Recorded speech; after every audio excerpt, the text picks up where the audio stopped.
super excited about tonight's panel, Marriage and Ministry. I'm sitting down with the couple of the hour to celebrate the 30th PreacHERversary of Pastor Dana Mizell. Super excited. Really? Y'all better be clapping at home too.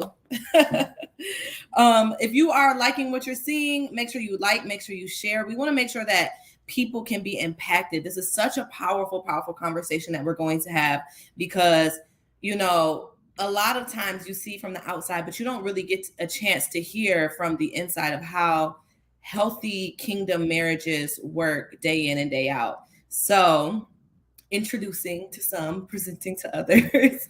We have Craig Mizell. If you want to say a little bit about yourself before we get started. Who, me? Oh man. My name is Craig Mizell. I'm just Craig Mizell. I am a musician and that's where, I'm a musician at heart, amen. So that's my voice. But for a profession, I am a music producer and a music consultant. And I'm her husband. That's another job that I have, but that's a job that I like. I love all of my jobs, but I love this one too a whole lot. So, yes, that's me. Absolutely. And of course, the reason why we're all here, we have Pastor Dana Mizell. You want to say a little bit before we get into the questions? Oh no. Just honestly glad to have these conversations.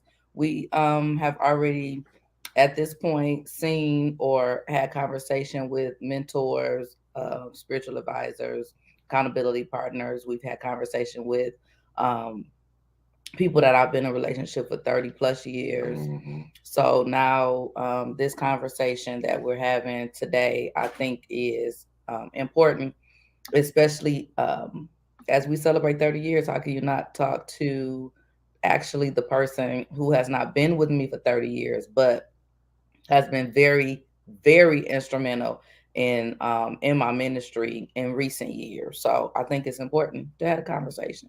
Mm-hmm. Absolutely. Pastor Dana, one of my favorite quotes or favorite things that I've heard you say on multiple occasions regarding your marriage to Craig is how he loved you back to life.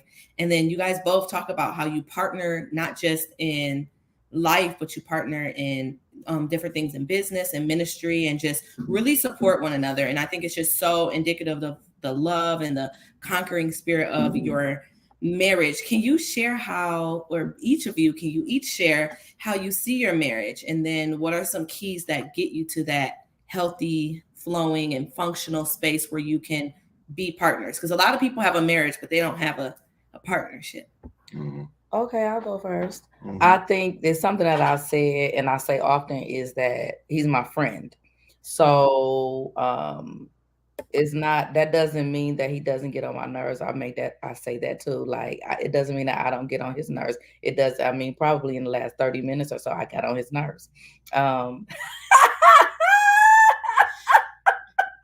be safe. Can't be honest. So I think that though, what brings us to this space of where we can come on here and be okay, and you don't necessarily feel friction or anything, is because at the end of the day, boom, is it worth holding on to? Not really. Let's move on and do what we need to do. So I think that friendship is very, very important. If that is not the foundation of your marriage, it probably will not last. Like that makes the difference. I say often, okay, so yeah, what does love have to do with it? It has everything and nothing. Because love cannot be enough. It cannot be the only thing. Oh, I'm just staying because I love him, or I'm just staying because I love her. No, it has to be more than love to sustain marriage and a partnership. So definitely we are not just husband and wife. He's definitely my partner in so many different aspects of my life and vice versa. So I think that if I was to say anything, friendship is huge. Mm-hmm. Well, I would think to say that communication and being very vocal Like we watched this really, and I'm gonna reference this a few times because it was so very good. Bishop T.D. Jakes, he was in this recent thing that they had. Don't leave out Sarita and Lady And Lady Sarita. Sarita, she was amazing too. Just talking about getting past those communication barriers. And I think something we had to learn very quickly so we wouldn't like submarine our marriage was to start speaking a little bit kinder to each other, like, and not in a, it wasn't like we were just going at each other, but it was learning how to communicate in those spaces when we were angry with each other, learning how to, understand, like, you don't have to throw weapons of mass destruction at each other. AK-47. You ain't got to pull out all kind of weapons. Like, you just don't have to do that. This is your partner. This is your wife. This is your friend. So you don't want to hurt somebody that you just like have a very deep love for, because when you hurt that person, Bishop T.D. said, when you hurt that person, you're hurting yourself, because you're one. Your flesh is one. So you're hurting yourself when you hurt your partner with words like that. So yeah, I think communication has been a bedrock, and it's been something that we constantly work on daily, because again, I'm not very vocal with what I want to be known. I just like have sometimes expectations, and the expectation might not have ever been vocalized. So it might be like, well, you seen me do it like this. Well, no, did you ever say and set the expectation, paint the picture, so then that everybody is on the same page about what it is that you want to do, or what you want to see, or what you want to accomplish. And I think that works in business, that works in relationships, just painting a picture for the person you want to get your vision across to, and what it is that you want to do. So yeah, communication, huge. Yeah, communication is definitely huge, and I think that's definitely a big breakdown in a lot of different relationships. But I kind of want to go back, Pastor Dana. You said that it's more than love. Like, what's love got to do with it? Everything and nothing. Rest in peace, Tina Turner. Rest in peace, Tina. Rest in peace, But you spoke to friendship being the foundation, and then Craig, you spoke to communication. What are some other kind of, and you don't necessarily have to give a deep dive into everything, but what are some other things outside of love? Because I know, especially when you're younger and you're dating and you're courting, that love piece in the bubbles, the love bubbles. They just that is sometimes the driving force for a lot of people. And then you get in it and you forget about, the foundational pieces. So what other kind of keys would you say are some of the foundational components to that place of, or getting to that place of friendship? I can speak to this. This is easy. I think when we were dating and we went out, and I think I've used this example a couple of times, how he even talks to the waitress.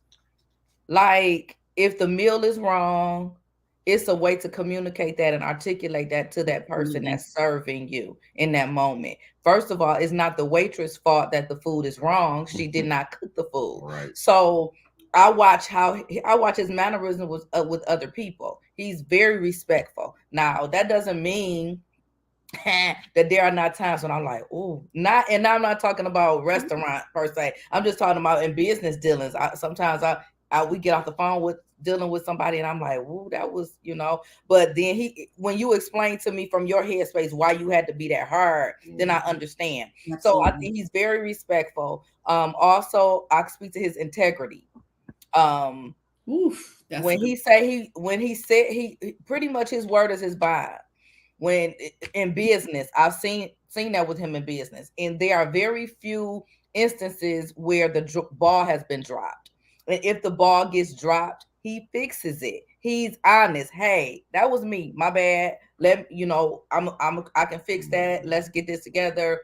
whatever the case may be. So those other things for me are huge. The way he treats people and his integrity.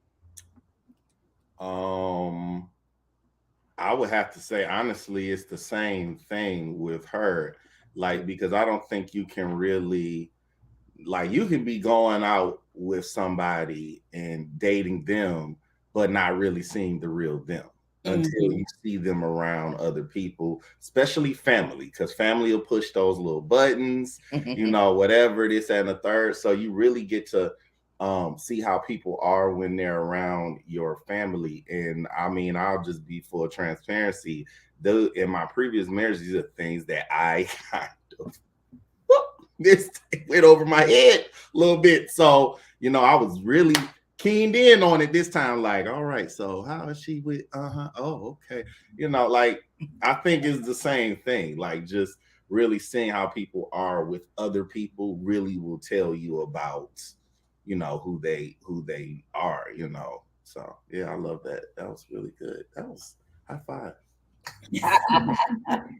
Absolutely, that's good. And it kind of segues right into our next question when you're talking about family and how people are with other people. You both came into this marriage with children from previous marriages. Can you speak to some of the challenges and some of the triumphs of successfully blending a family?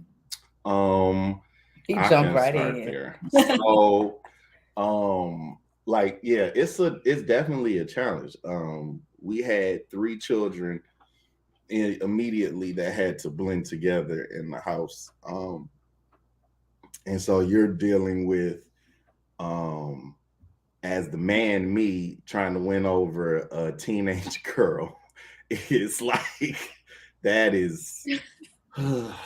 But we did. It was good. That was actually a really good learning experience for me. I think really from this whole entire experience, it was really good for me to be with um Dana with the experience she has with children, because especially some different even challenges that I have with the boys, she's able to help me navigate some of these things, because it might be something she's seen before or something she knows about because she's in the educational system. So like, I'm always learning something from her, as far as, especially with these kids and this, that, and the third. And like, I used to be a real sucker for these kids and some of the tricks they be playing on me, and she done seen them. So she'd be like, watch that. Now ask this question right here. I'll be like, you. Come on now. For it. Something now. And it'd be right on. It's like, you was a prophet. So no, I no, like, it's that, yeah. So to cut it short, because I know Brittany was trying to let me know earlier, don't be taking that long with your answers no more. So Oh, that is funny. Don't do that to Fred. I love Brittany. It was quite challenging. I think it's challenging too when all adult people are not on the same accord with how this is going to happen. So when you have the other party that may be offended, feeling some kind of way, Yeah, just that is. I'm so sorry. you're fine. Yeah, that is such an important point. Like, whatever you can do to make sure that the relationships with all parents with a blended family are all on some kind of accord, that is so very important, because at the end of the day, everything has to be centered around the children and the welfare and everything about what's happening in their upbringing, right? And their rearing. So I think when all of the parents are all on the same page, just like you was just saying, like, it just completely changes how you can raise the children and the healthy atmosphere. Yes, marriage might not have worked out between the parents, but that doesn't mean parenting doesn't have to work out. That's good. And so we have to like, I want the parents, who, if you got a bad relationship with your baby mama, your baby daddy, I hate to say those terms, but it is what it is. So you got a bad relationship with them, do what you got to do to make that right. Put those feelings aside and make sure you are putting the children first, because that stuff right there, you have no idea the impact that these kind of, you know, negative and toxic relationships between parents has on children. Yeah. So but I think let's go to the triumph, because we've spoken to the challenges, but the triumph is that Brianna was somewhat what would be considered won over, if you will. Like she became comfortable with saying, okay, he's consistent. He's consistently respecting my mother. He consistently is this this figure in this home. So and they be watching that too. Yes. So because he was consistent, it was easier for her to come in, you know, come on into the fold. As it relates to the boys, I think that again, when it's outside forces speaking in their ears, they can like you, they can love you, but trying to be okay when you're trying, almost feeling like you're a monkey in the middle, or you know you're in the middle. So because of that, now though we're good. I went from being Miss Dana to being Ma. I've graduated. Look at here, because I was consistent too. Yes, very and like even what'll happen too is that I've noticed is your kids look at you, your own biological kids look to see if you're being consistent with the other person. Whether, oh, is this just a fly by night? Oh, I know my daddy. Oh, I know my mama. Oh no, he just a friend. So you just, you know, she just a friend. Like that's, your kids will look to see. So if they see you, you know, on the phone with somebody else, you know, listen, them kids be watching. So y'all, you gotta understand, like you gotta be consistent all the way around, and then when the kids see that consistency, even from their own biological father, then they see the consistency across the way. It changes the game. They become comfortable. They become very comfortable and trusting and very feeling safe. Absolutely, that's really good. So I have a question, because blended families, I think, is huge, especially in the times we live in. You know, a lot of times children aren't necessarily in that traditional model where the parents stay together until they're old and pass away, as we all wish we could do, but doesn't always happen. How do you deal with challenges or differences that may come across, whether it's you two in the relationship, or even maybe the other biological parents? How would you, if you haven't, deal with challenges in differences and even rearing and raising, and not necessarily just discipline, but I know that especially in this time, you got gentle parenting, you got this, you got that. How do you blend together even the challenge or the differences, not necessarily challenges, but differences in parenting styles, I guess?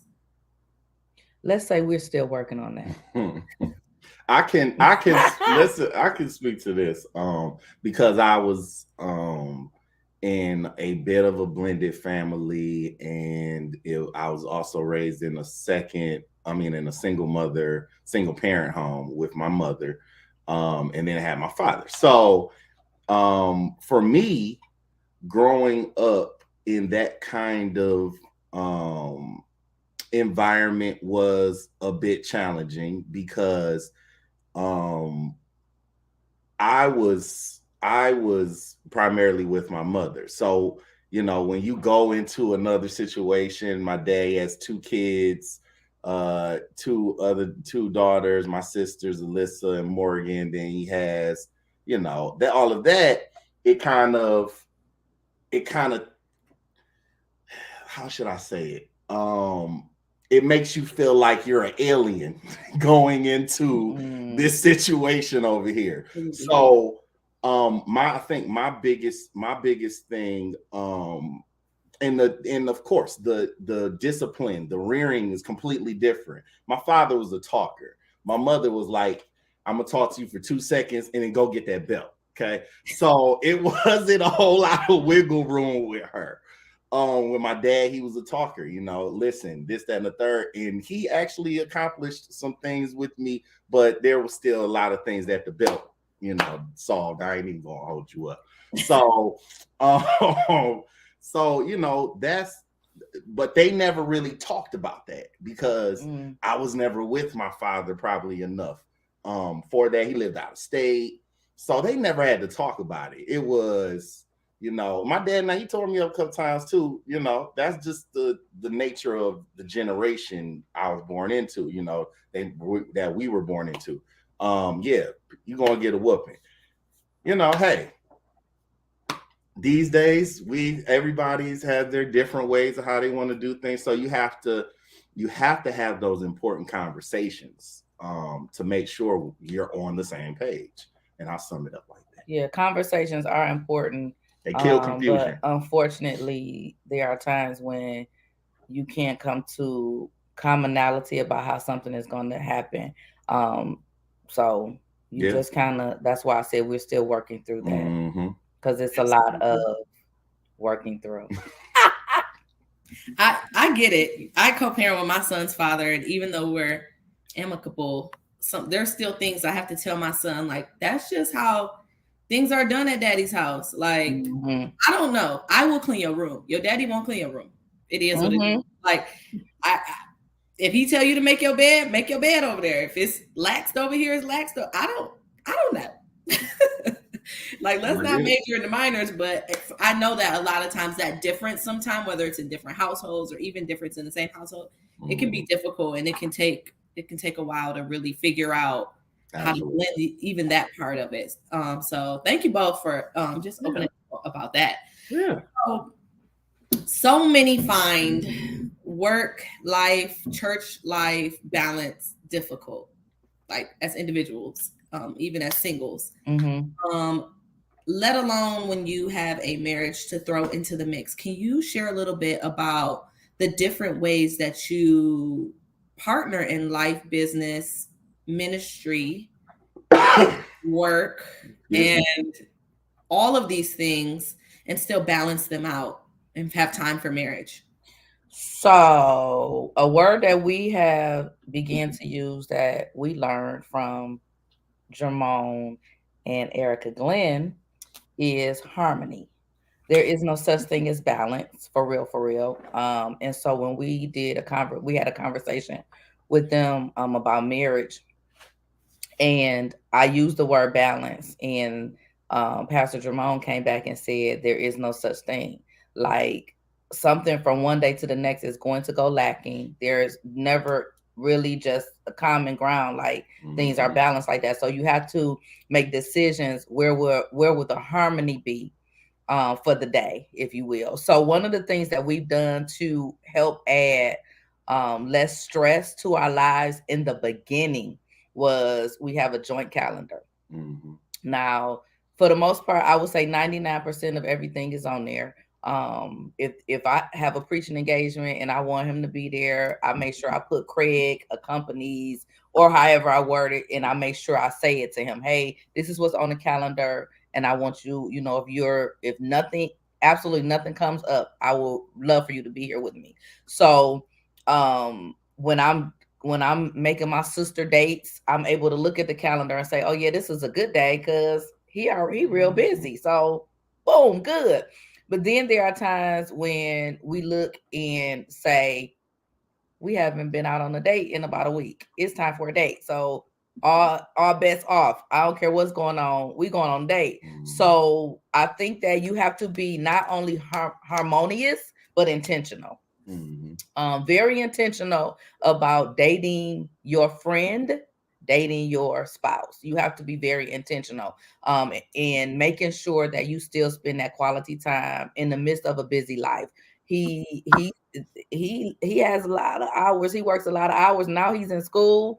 So school and being a music producer and trying to make sure all of that stuff is done. You have to be intentional. You have to make sure that the lines of communication are open, so that when it's I miss you and can you stay? I'm gonna be a little late, but can I wake you up? Like, you just, you just gotta be, you have to be honest in those moments. Okay, I am tired, but you know what? It's been a long week for him. It's been whatever the case may be. You got to find harmony, intentionality, and make it happen. Wherever that is, a date, sex, whatever whatever, a meeting, because we are partners in so many different aspects of our lives, we have to have meetings about certain things. So again, Y'all finding pray on harmony. my focus in these meetings because we just be at home. So it'd be like I get distracted by the TV. So maybe we need to just meet at the office or from now on. I don't know. But anyway, He's easily distracted. It doesn't matter where he is. It is what it is. If it's something on his phone, social media. What's the guy name you like to watch? Country Wayne. Country Wayne. That's my main man. Country Wayne. Where's me staying? Country Wayne. Amber and them. Phil and them. They're my peoples. No. Mike Bless. All right, that was the last one. Oh my God. No, but I agree. Like, the balance. Well, the thing is our lives, like they just kind of intertwine so much as far as, like, let's just talk from a spiritual standpoint. The music and the prayer, the harp and the bowl, you know, like all of that. Our purpose, our purpose are intertwined in that's good. in our time are tied together. So like for example, like she tried to fire me a year ago. And I did. I surely for did. like 2 seconds. Oh, I surely did. So she tried to fire me And because I meant that. I might have missed a little bit of a deadline because I was working on some other stuff. So she fired me like for 2.2 seconds. And I was like, like, really? And then we was back together. So it was fine. We didn't break up, but he was fired as my. We didn't break up as a couple. No, we were fine. But I did. Dana D. Berry Ministries and Myzilla Productions, we was done. No longer co-laborers. No longer co-laborers. So we had to learn how to I think with me, in that moment, what I learned was and I think even it's helped with artists since you is to really be on top of what I say I'm going to do. Really, if I say my deadline is my deadline, and just because you my friend, just because you my wife, just because you my cousin in them, doesn't mean if I said I was getting it done on May 24th or whatever today is, yes, 25th, May 24th, then it need to be done on May 24th. And if I made the mistake and didn't do something right, then I'm going to move heaven and earth to make sure that I can, get it done, because that was my mistake. So it really helped me with being accountable to her, as an artist and as the businesswoman, because I took it for granted. So it was okay. It was a nice little. She's my wife. She's gonna be fine. But I didn't call him to talk about business as his wife. I really did call him as an artist, and I'm like, no, that's not how this is gonna go. And if you can't do what you said you were gonna do, like we discussed, but again, let's move on. Again, that's emotion, and husbands, y'all gotta understand when your wife is talking out of emotion, and you have to learn how to respond and not react. Respond, listen to what she's saying, and then respond. Don't react like.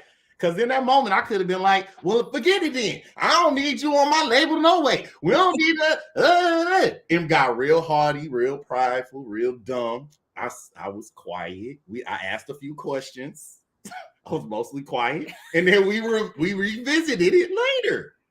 But that was because I responded and didn't react. And so you got to just know when, hey, some things, there's emotions involved. This is my wife. Like, it's not just some artist, like, and she going to her husband and talking to him about, I can't believe what Craig and them over there did. No, this is my wife. Only person you want to talk to is me. So you like I said before, you watch what you say, watch how you react to the absolutely. situation and respond instead of reacting. Yeah, so that's how That's I think we do that.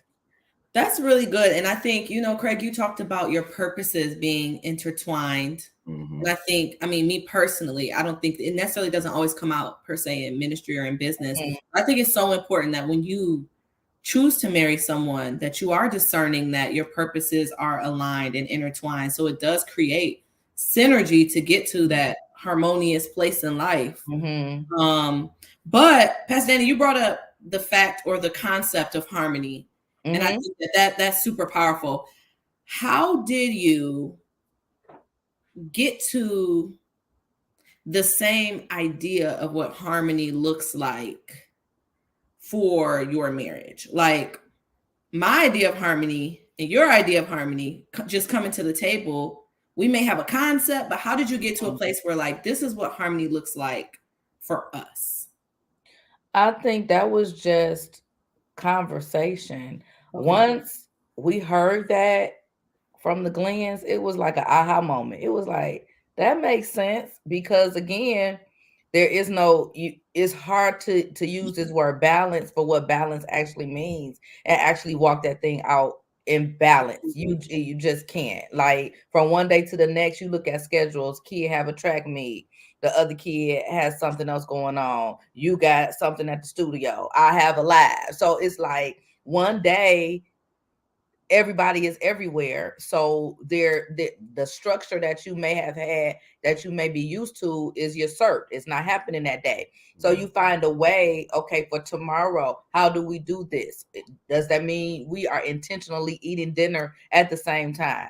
Does that mean we're intentionally watching a movie together? So I think that when we speak to that, we have commonality about what that means. We literally have talked that through. We want our children to understand that they are important to us. So if that means that we're trying to sit down and have a conversation and our children don't like to talk, so it's pulling information, is showing them that we care and we're taking out this time. We need to talk about how you feel. We need to talk about what the teacher called and said happened today. We need to talk these things out to understand where your headspace is so that we can help you. So I think that because we have tried to be very clear that our family is our main priority, even though we have all these other things, but family is the foundation of who we are. And I think that he learned that early on. So when he says he watched how I interacted with my children, watch how my children talk to me, watch our whole relationship,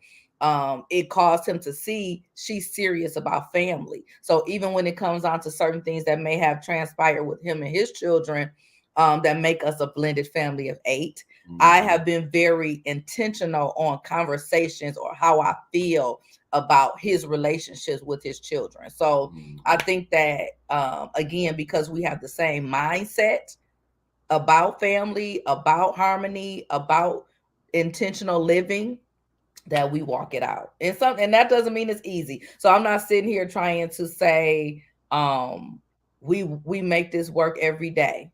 Like this works every day. No, there are sometimes we get up we lay out in the bed and like, oh, today wasn't such a great day. Or we get up in the morning and say, we can't do what we did yesterday. That's not going to work. We got to be intentional today. So I think that, again, it's the conversations that help make sure we stay on track. I think being the type of people that we are too. Am I still rocking the Yes. table? You're good now. That's my tick. So the thing is we're like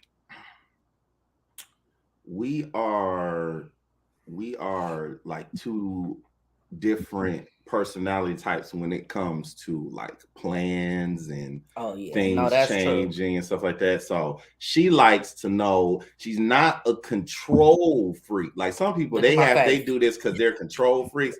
She likes just to know that there's a plan. What's the plan? What's the structure? What's this, that, and the third? Boom, boom, boom, boom.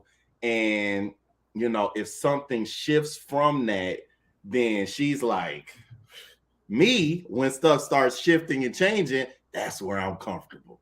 Okay, so they can't be there at 5. listen, can you be there at 6? All right, you were supposed to be here at 6:30. Can you actually get here 5? Oh yeah, my that's the music director. So that's me. I'm directing traffic, and she's like, this is not going according to plan. And I'm like, it's okay. Let me direct the traffic now.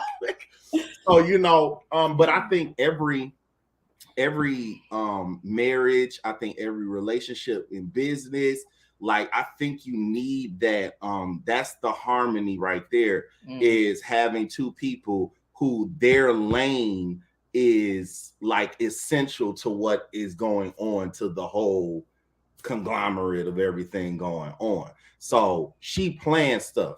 So I'm able to say, you're the planner. So that means our social life with other couples, things like that. Okay, you handle that. You talk with the other wives, or you know, whatever the case, the other couple. Make sure that you know, boom, boom. And sometimes I'll, you know, hey, bro, you mind, you know, y'all wanna go to dinner with us, blah blah blah. And then I'll be like, all right, now let me give it over to Dana because she'll make the plan. Now, if we get in the car and they say, hey, we gonna be late. Oh my goodness, the reservation. It depends. Well, yeah. She'll be like, the reservation gonna be. I'll be like, okay, hold on. All right, cool. Hold on. We driving. Listen, such and such, we're gonna be late. Blah, blah, blah, blah, boom. But it ain't nothing she can't do. But it just be like in the moment. That's how I protect her. That's how I cover her, is being able to stay calm in chaos. My you know anxiety gets high. And that's me too. You need that. You know what I'm saying? So if you a high anxiety person, you need somebody who just we're gonna be good. We're gonna be fine. Yeah. It's gonna work out. It's gonna be fine. Don't worry we'll about be okay. It. I got it. And sometimes that irritates me because I want you to get listen. My hyped up too. Come on now. Recently. You're not upset. Recently, I've just reached this level of faith just to be like, look, guys got it, and I'm still gonna work. I'm still gonna do what I gotta do. But it's certain things that if you just don't have it to do, you just can't get it done on your own. Sometimes you just gotta rely on God. And like my faith level's gotten to that point, and her faith level is not low. Let's not say that. Shaking. It ain't shaking. She just that's just her personality. She likes plans, you know. So she likes plans. So I've been able to just, you know, because I used to kind of be on edge about stuff too. I don't know what happened. I got with her and I just been like, chill. So, we good. You know, because I know she got me. And I think that's really what it comes down to. And then I also try to, in those moments, let her know I got you. Whatever it is, however we gotta move and we gotta do this, it's cool. We got it. So yeah. Absolutely. So we talked a little bit about how you blended lives with the children. But speaking on the same topic of harmony and balance, you both were single parents before you came together. So that means you had some type of structure system for you to get your things done day to day. How did you bring those two? Because I worry, because I have a way that I get my life done as a student, right? How do you bring that, your personal system with someone else's personal system? So bit to that blending. So for me, it was me and the boys, and chaos. It was rough. Like, I'll be honest, when we first got married, everybody's in the house.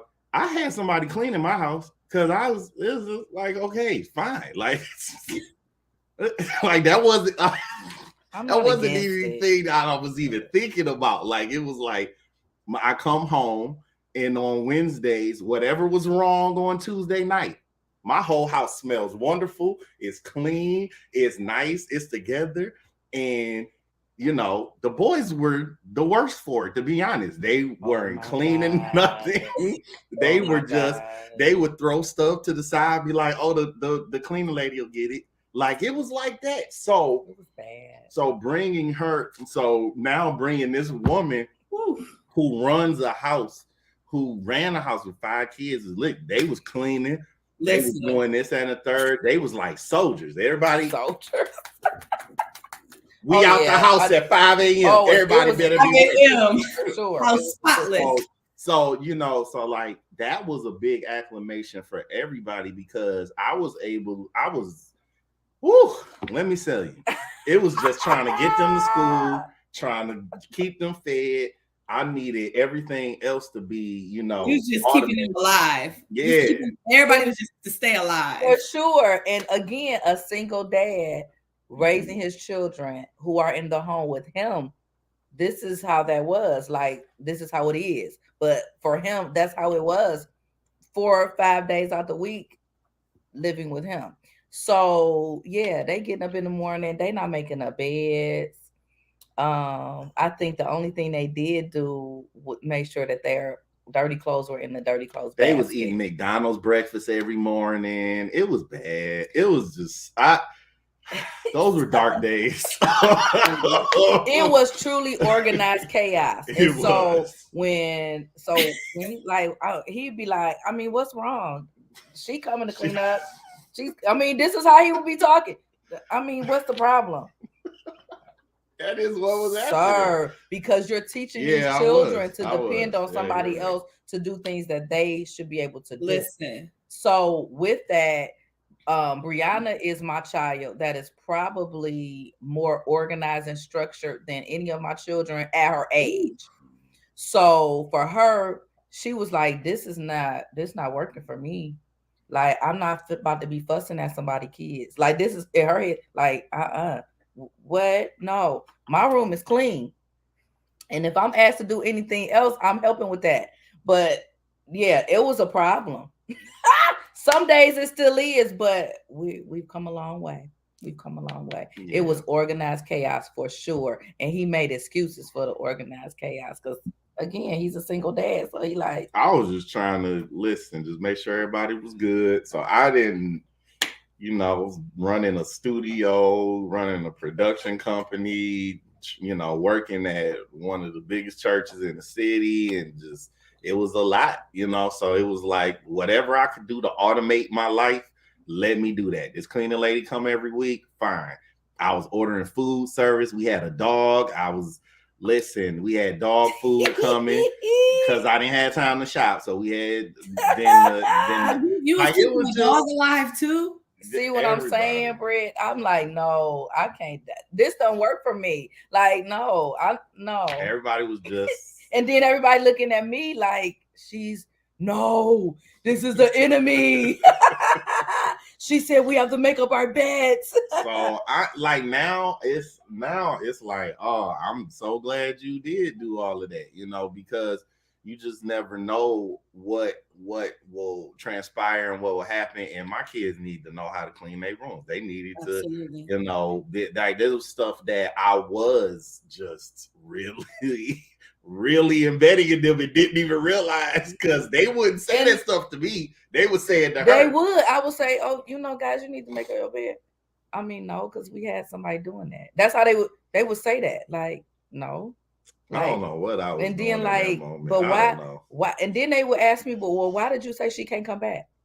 Like I was the enemy. I get it 100%. I get it on both ends because listen, sometimes I'm feeling like that myself. I'm just trying my best to keep us alive. I'm sorry, we eating Chick-fil-A 3 days in a row. I don't know why. Next week I will cook. This week it's Chick-fil-A. I did that. I went through that too sometimes in my singlehood. So I get it. In my singleness, I get it. I mean, like today, like normally, like the way we operate now is, we have our little systems in the house. Like, okay, Dad's gonna cook, and Craig's gonna clean up after Dad. So it's always, hey Dad, how many pots you using today? You gotta get his head straight. Not 4. Please, like, how much are you cooking today? Like, okay, so like it's, and that's cool too. I like that because it shows him how to teamwork. Because like, Dad, you possibly just cook with one pot today. Can you one pot it up today? Like, so, and that's cool. And then Micah has his little thing that he has to clean the nook, and we praying for Micah. But listen, he has to clean the nook. in every tongue that you can speak Lord in. Jesus. So we got him cleaning the nook. You know, the girls, they just like to run around and do stuff. So, you know, the grand girls, you know, they just gonna run around and do stuff. So, you know, when they hear, we just gonna be like, hey, go pick that up, go pick that up, go pick that up. All right, you know. So it's the way we work it in it, the way it operates, it's like we have our nice little system. Everybody wakes up around the same time. Everybody gets dressed now. You know, that didn't used to be the case. You know, like so that just everybody be waking up at all kind of different times. So we just have a really nice harmony in our house, and just like anybody, sometimes the sopranos might go sharp. Sometimes the tenor might go flat and the alto might not change the part when she's supposed to. But eventually, when you have director or directors, they can get everybody back on the same page and get everybody singing the right notes. So that's the thing about harmony. People won't get out, but have somebody can bring it back in. Absolutely. I love that. It can get out of harmony, but the main thing is having the people that can, the directors, to bring it back all together. Yep. I absolutely love that. So I know that we have a huge thing coming up in September, the prayer recording. So exciting. In Chicago, live, get your tickets. But what else can we, or where can people register for that, take care of that to make sure that they're in attendance? But also, what else can we expect from the Mizelles? And where do we purchase our tickets? Where do we shop? Where do we register? How can we get connected if we need consulting or anything else? Yeah. Oh yeah, he done found the flyer. Talk about it. You want to talk about it? You talk about it. Go ahead. Oh, yeah. So he wants to go here first, and then we'll backtrack to Britt's last question, last part of the question. But the first part of her question, her statement was about the recording in September. So anybody that follows us knows that all of the recordings have been in Detroit. All of them have been recorded here, either at a church or in the studio. So this time we decided, by way of prayer, by way of prophetic utterance, there's been people that have spoken to my life and said, you got to go somewhere else. Like you have to move. You have to move. So we prayed about it. Honestly, I was looking at going to do it in Atlanta. And I like to tell this story because it also shows teamwork and how we listen to other people. Mm-hmm. So Kevin was over at the house one night and we were talking about 5 for 5. We were talking about other things. And he said, well, Mom, when are you doing another recording? What's coming up? What are we doing? And I said, well, funny you mentioned that. I talked to Craig and we think we're going to go to Atlanta. We've been looking at, we got a quote on a building down there, blah, blah, blah, blah. And we're still looking. That building wasn't necessarily solidified, but we were really honing in on Atlanta. But let me say, we was honing in on it, but wasn't none of it working. So then that's kind of when we just figured like it was. But go ahead. So, but then he says, this was confirmation. Yeah, he said, but I hear Chicago. And it was like ding, ding, ding, ding, ding, ding, ding. The whole, all three of us kind of just stopped in the moment. And from there on, it was Chicago. I got one of my team members, and she started looking for venues in Chicago, hotels, churches, whatever. And we just started working it. Just started looking and working and working and working. And so I think that's a nugget that people need to hone in on. Is that you don't always have the answers. That there are people on your team, if you trust them, you trust their voice, that you will listen, and Holy Spirit can work and move and allow things to happen. So yes, the recording is Friday, September 29th in Chicago, at a church in the suburbs of Chicago. And we're slow dripping things out. So in the coming weeks, you'll get more information. You'll find out what the central theme of this recording is. You'll find out the venue. You'll find out how to purchase tickets. It will be free. We don't want you to pay to come pray. But we do want you to have a ticket because again, that helps us know the expectation of crowd, how many people and things of that nature. But it will be free for you to get in the door. Yes, we will take up an offering. We do believe in seeds. That's Bible. So seed. But we don't believe, I don't believe, and Craig doesn't believe that you need to actually purchase a ticket to come pray, but to sow seed. Yes. So you'll get more information. And let me tell y'all, it didn't take that question was brought up. I said, it was like no. No. Yeah, no, this is not that kind of no. So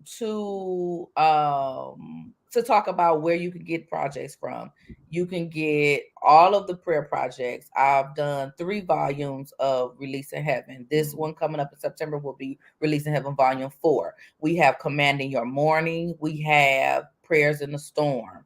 And Craig also has instrumental worship music that's available as well. So you can go to any streaming outlet. Listen, I'm going to listen.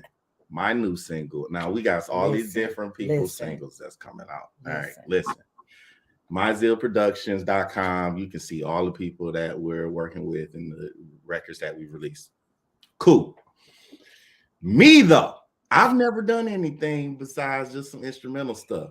Y'all actually about to hear a song where I'm singing. Yeah. There's a song written by myself and the worship leader of my church, Janae Saunders and Kevin Stewart. And there's Oh My. I'm going to be debuting that song on a special show. I can't say it quite yet, but I'm going to be debuting the song in July. So I'm excited about it. And then the final thing, the 5 for 5 live experience is going on tour. Okay.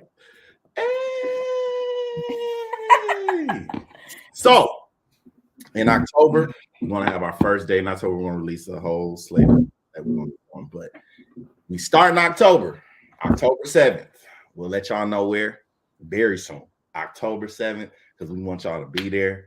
And it's about to be amazing. It's going to be a fun time. We're going to get out here on the road. 5-5 live experience, Midwest tour. You're going to see Pastor Dana D. Berry. That is her stage, aka artist name. Okay. So you'll see all of the five artists and some of the other MyZeal adjacent artists, clients. They'll also be on as well. So yes. So go to all digital outlets, Dana D. Berry. Search Dana D. Berry, and you can get all the projects. Search Craig MyZeal, and you can get search MyZeal Productions, and you'll see all the other people who are a part of MyZeal Productions. And so it's a family. It's a whole growing. Family. Yes. We have one more signing we about to announce real soon. So y'all stay tuned. Super exciting. Super exciting. So make sure y'all get your calendars out. September, October. They doing it big. July. Save all the dates. Go to all the streaming platforms. I'm super excited. I'm honored. Thank you again, Pastor Dana MyZeal, for the opportunity to co-host such a powerful segment, Marriage and Ministry. Any closing remarks? Any last things that you want to share? I think this is the only thing that I think I want to say is no marriage is cookie cutter. So what you do is you glean from other people, like us sitting and watching Winning at Home with Bishop T.D. Jakes and Lady Sarita Jakes was very, very profound and caused us to examine ourselves as a wife, caused us to examine ourselves as a husband, caused us to examine how we run our home and how you treat your children, what you say to your children, and all of those good things. So if you have not watched it, I am like really pumping it. Like I sent it to people. I posted it on my page. Go watch Winning at Home by the Jakes. It's nothing is cookie cutter, but you can always get gems of wisdom from other people.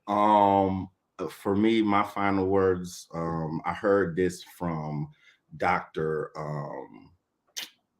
Is it Calvin? I think Calvin Watkins. Is that right? Mm-hmm. I think that's right. I'm gonna just call him Dr. Watkins and Pastor. You're talking about and Pastor Reva Watkins and her husband, Dr. Watkins. Yeah, they he said something very profound last week. I was in a marriage conference that he was speaking at, And he said that the key for him in his marriage with Dr. Reva Watkins is realizing that the marriage is a covenant and not a commitment. Covenant is until death. So listen, this is it. I don't have an option of divorce with this lady over here.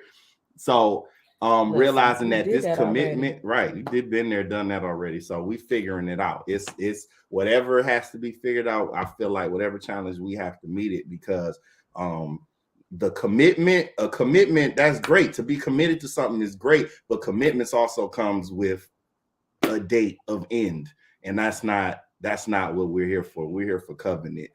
Something that we presented before God and said, these are our vows and we will not break these. So I think looking at your marriage from that lens and stop looking at it from a dating lens, from a commitment lens, is really important. That's good. So, yes. Very powerful. Again, make sure you guys like and share. This is an amazing conversation. Congratulations again, Pastor Dana, on 30 years of preaching. Super excited. Clap it up for her again. Clap it up for her. So excited for your next 30. So excited for all that's coming and coming out next. Make sure you guys download, you stream, you do all of the things. And we'll see you next time. See you next time. Bye, everybody. Bye.